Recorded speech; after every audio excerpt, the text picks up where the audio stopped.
Hi, in this video I'm going to review the ttartisans or 7artisans 35mm f/0.95 lens. As this lens has a dedicated Nikon Z mount, I'm going to use it on my Nikon Z50. As always, you can download many of these test shots so you can pixel peep for yourself. Just follow the links under the video. This video was made possible because of Fotoplus, an excellent camera store in Budapest, Hungary. They were kind enough to let me test this lens for a week.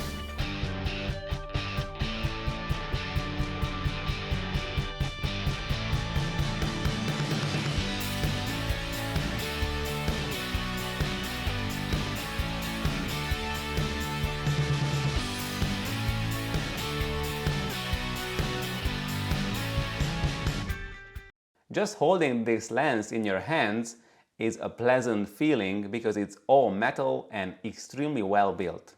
Therefore, it weighs a substantial 369 grams. Please don't forget that this lens was designed only for mirrorless cameras having an APS-C size sensor. Of course, this doesn't mean that you cannot put it on full-frame bodies, but on full-frame cameras, the image quality and brightness will drop significantly on the edges. So this lens cannot be mounted onto DSLRs, it's only for APS-C sensor mirrorless cameras. In this video, I tested the 7artisans 35mm f/0.95 lens on my Nikon Z50, to which body this lens goes perfectly in size and weight. This means that the 35mm focal length will give you an approximate view of a 50mm lens on a full-frame camera because of the 1.5 crop factor.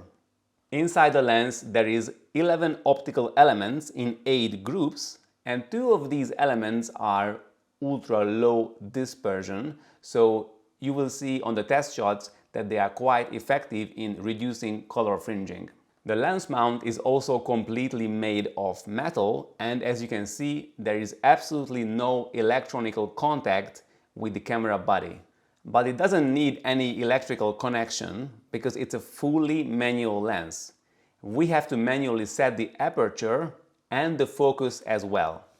Aperture can be set with the outer ring. Videographers will be happy because it moves silently without any clicks. Therefore, the brightness of the footage can be adjusted gradually without any jumping. The maximum aperture of the lens is its main selling point because it goes up to 0.95. Yes, it's f/0.95. And this is not only attractive on paper, the lens can actually deliver a pretty good performance even at the widest aperture. Well, with only one big drawback, but we will see that later. Rotating the aperture ring, you can easily see the diaphragm that consists of 12 blades. Yes, the diaphragm has 12 blades. This promises a pleasing bokeh, we will see that later too. Not only the aperture has to be set manually, but the focus as well. Fortunately, the focus ring is wide and easy to grip and placed well and can be rotated in a dampened, smooth manner. The rotation is also sufficiently long, so focus can be set very precisely. The lack of electronic contact also means that you do not see the aperture values in the EXIF data of the photos. Therefore, it takes a lot more work to test these lenses because I have to record the actual aperture for each and every photo into my phone, and then in Lightroom I have to manually type them one by one. Oh my god, it's crazy what I'm willing to do for my viewers. Now let's see the sharpness of this lens. At wide open, at f/0.95, the center is reasonably sharp, maybe it's a bit less contrasty. But as soon as we go to the third of the frame, sharpness drops drastically. But if I refocus and focus on that part of the frame, then that area will be sharp and the middle of the frame will be soft. You can see as I focus on the stairs, at the bottom of the frame, the middle section of the frame gets out of focus. And if I focus on the center part of the frame, then the stairs at the bottom will not be in focus at f0.95. This phenomenon is called field curvature. Many fast lenses exhibit some field curvature, but I have never seen this extreme. Focus peaking shows this really well. The area which is in focus is in blue, and you can easily see the curvature of the focus plane. Normally, this should be a plane running adjacent to the optical axis. Many of you have asked me, why is the focal plane not a sphere? The reason why the field of focus is plane lies in the sensor, because the sensor in the camera is also a plane. A few more examples for the field curvature, because I know it can be easily misunderstood.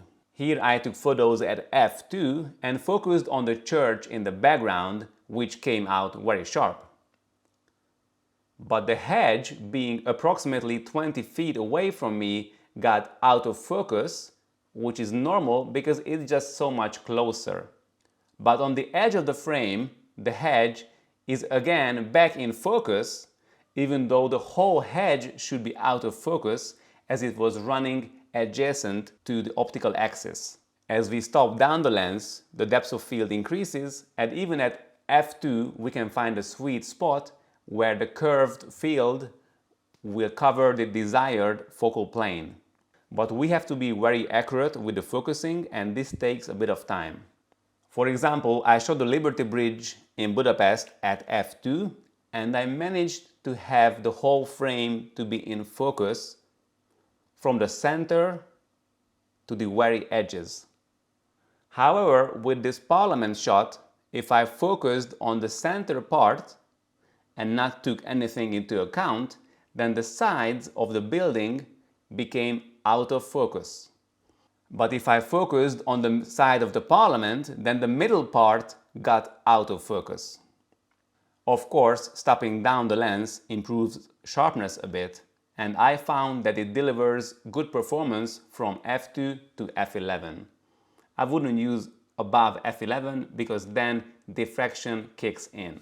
Luckily for us, there is some minor color fringing at wide open, but stop down to f1.4, it almost disappears. Now, after this lengthy sharpness test, let's have a look at how to focus with such a manual lens. Every mirrorless camera that this lens can be fitted to has the so-called focus peaking feature, which can be activated in the menu.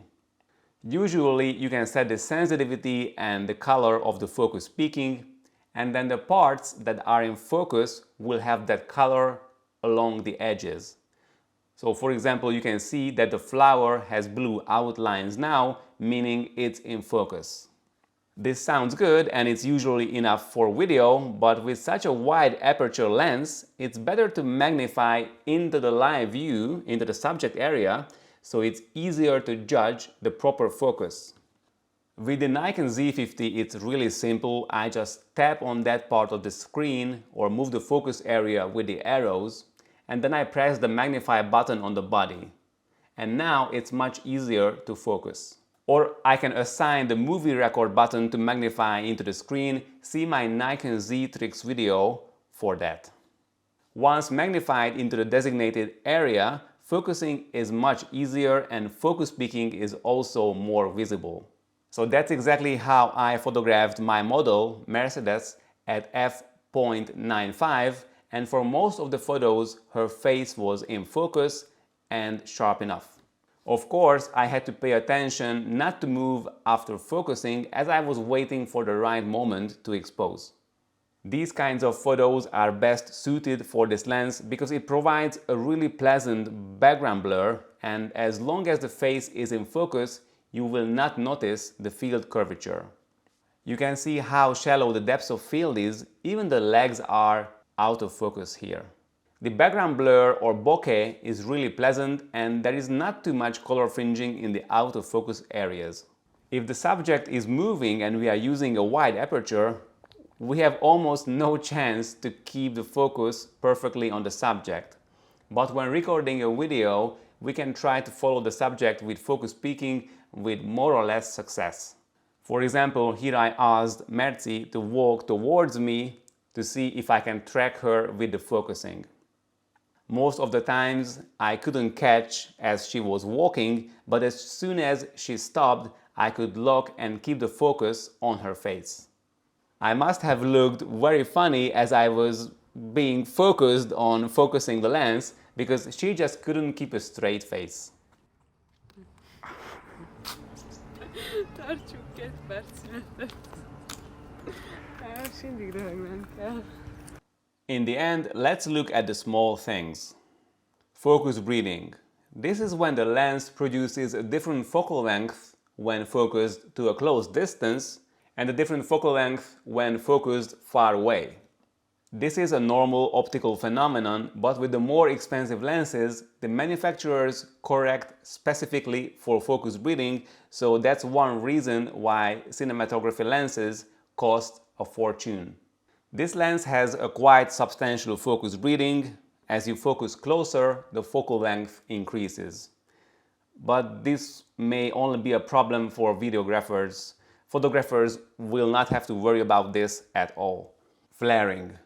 When a bright light source, like the sun, hits the surface of the optics, the lens produces quite significant flaring and ghosting. I just simply can't put it in other words. It doesn't look really good. But the good thing is that because of the 12-blade diaphragm, as you stop down the lens, light sources will have a nice star shape with 12 rays, and I think that looks pretty awesome. To summarize it up, the 7artisans 35mm f/0.95 lens is perfect for photographers using crop sensor mirrorless cameras who would like to achieve pleasing background blur at a very low cost. This lens is ideal for shallow depths of field shots where only one particular area needs to be in focus. For example, half body or full body model shots. For landscapes, it's also good, but in this case, you need to stop down the lens to around f4 to avoid field curvature. So that was it. I hope you liked this review, and I very much hope that we will meet someday in Budapest on one of my night photography tours. And if you don't want to miss any of my new content, please subscribe to my channel. See you soon, and all the best from Hungary.